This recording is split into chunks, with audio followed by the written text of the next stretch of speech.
The junior high schools and high schools have forgotten to teach one of the most important courses of all: investing.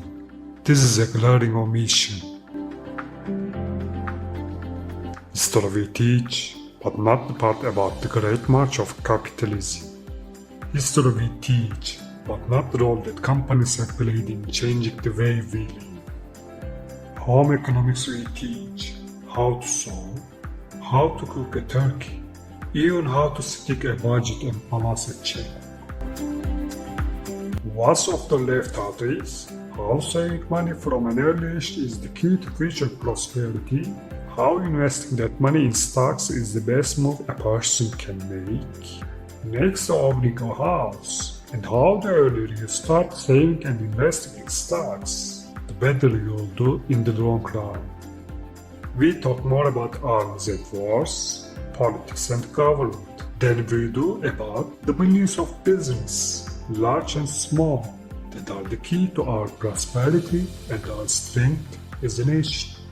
Without investors to provide the money to start new companies or to have older companies grow bigger, become more efficient and pay higher rates, the world will collapse and there will be no jobs for anybody. Investing is fun. It's interesting.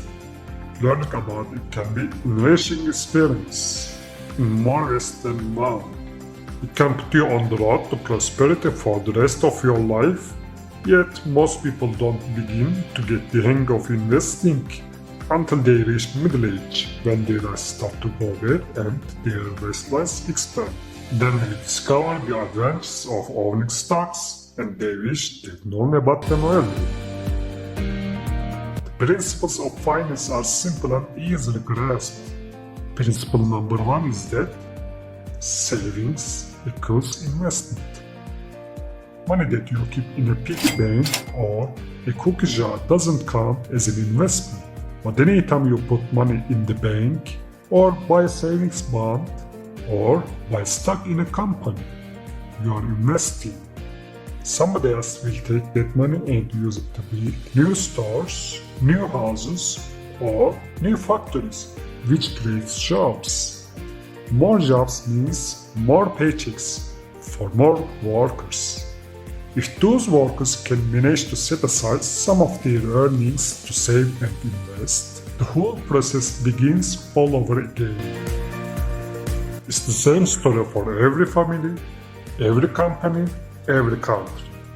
Whether it's Belgium or Botswana, China or Chile, Mozambique or Mexico, General Motors or General Electric, your family or mine, those who save and invest for the future will be more prosperous in the future than those who run out and spend all the money they get their hands on.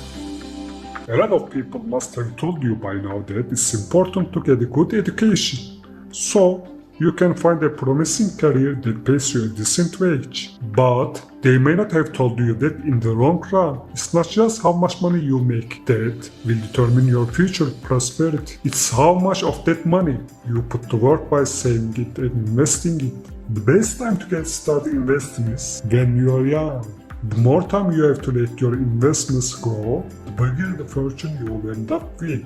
People are living much longer than they used to, which means they'll be paying bills for a lot longer than they used to. In order to cover their living expenses, they need extra money, and the surest way to get it is by investing.